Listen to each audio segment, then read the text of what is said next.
Hey, what's going on? Jeff Ratcliffe here. It's fantasy football draft season, and you heard the phrase before. I know you've heard it. Defense wins championships. Well, it's certainly true in the NFL. Is it true in fantasy football? Maybe debatable, but you know what? I know you want a good fantasy defense heading into the season. So let's break down the top 10 fantasy defenses heading into the 2019 fantasy football draft season. And hey, maybe you don't want to draft the top one off the board. I'll talk about that in a minute here. But you want to get a decent option in one of the last rounds. How about the New England Patriots? They come in at number 10 for me. I'm going to go in reverse order. So they're at 10. Hey, this is a defense that quietly every year puts up decent fantasy points. Last year, 28 takeaways for Bill Belichick's defense. They finished in PFF fantasy scoring as the number 4 fantasy defense. Quietly, you won't have to pay a price for them. You can scoop them up in the second to last round and just call it a day. It isn't a sexy pick, but year in and year out, this is a defense that puts up decent numbers. And that secondary is nothing to sleep on. They have a good unit heading into this year and should be a solid fantasy option. At number 9, the Houston Texans. Hey, if J.J. Watt and Jadeveon Clowney are both healthy, we know the impact these guys have on the game. And for fantasy purposes, well, the best defenses aren't always the best fantasy options because it's so heavily weighted towards takeaways and then ultimately touchdowns. But the best ways to generate takeaways, well, big time pressure on the quarterback is one of those ways because you may have things like strip sacks, you may have pressure the quarterback into a bad throw for an interception. Pick sixes are big time, obviously, for fantasy football purposes. So with these guys bringing the pressure, they're right in there. They're going to be a top 10 defense very likely in your fantasy drafts this year. Speaking of a good pass rush, let's go to number 8. The Denver Broncos. Von Miller is a stud. Von Miller is so much fun to watch. And then, of course, let's not forget, we have a defensive-minded head coach in play here with Vic Fangio. And we know what his defense did last year for fantasy purposes. There's a lot of talent on that Denver defense. So they have to be considered. They're not an elite unit like they were a couple years ago. They have to be considered a top 10 option in fantasy drafts this year. Let's go to number 7, the Buffalo Bills. Speaking of defensive-minded head coaches, Sean McDermott's there. And while Buffalo hasn't been an elite unit from a pure football standpoint over the last couple years with McDermott in a head coach, they do have some interesting pieces in place. And I talk about like pick sixes, for example. When you have a guy like Tre'Davious White who can cover like he can, that's in play. When you have a defense that is capable of getting some pressure on the quarterback, that's all in play there. Not to mention the fact that, you get a couple games, you get the Miami Dolphins twice, you get the Jets. And I'm sorry, Dolphins and Jets fans, but those are favorable matchups for fantasy defenses. You get those twice during the season, that certainly helps. I think the Bills are a really interesting team to break out at the position this year. Maybe not as big time as what we saw with, say, Chicago last year, but the Bills could be a surprise unit. I have them at number 7. At number 6, the New Orleans Saints. Now, all right, let's go back 3 seasons ago. In 2016, they were one of the worst fantasy defenses. They were downright terrible. Then in 2017, they were one of the best fantasy defenses. They were awesome. Then last year, they were in the middle. So we kind of been all across the board with this defense over the last 3 seasons.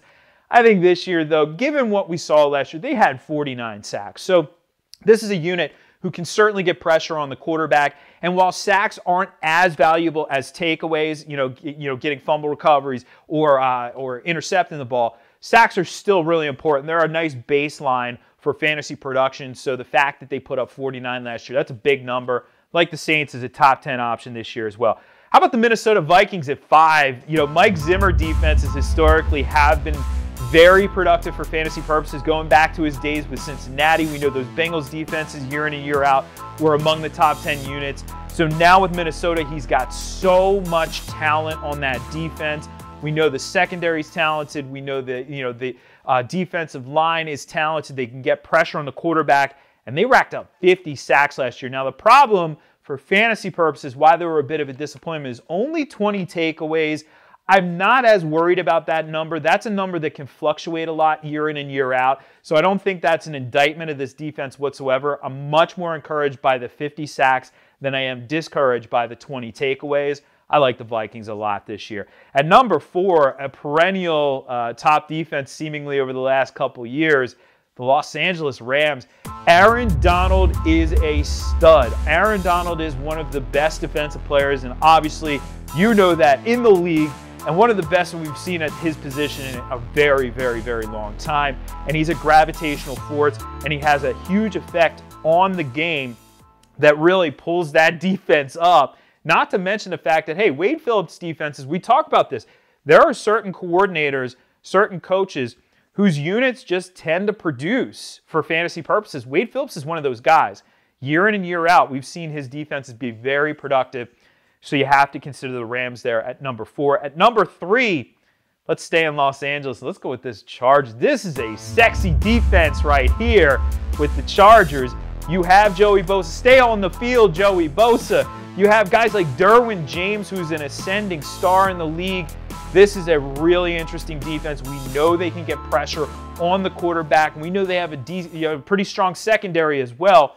So takeaways can certainly be in play. Lots of sacks in play. They're one of the strongest units. In fact, they could very well finish this year as the top unit if one of the top two defenses does falter. And I should say that year in and year out, the top fantasy defense drafted on draft day doesn't finish as the top defense at the end of the year.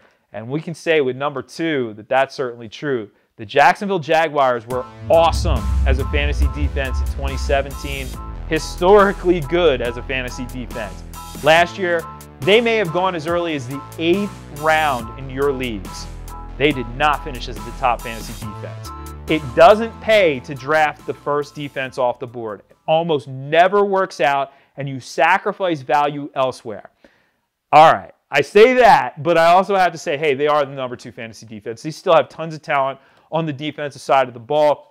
They can generate pressure. They can generate takeaways. They can score touchdowns. The Jags are right there. I expect them to bounce back for fantasy purposes this year.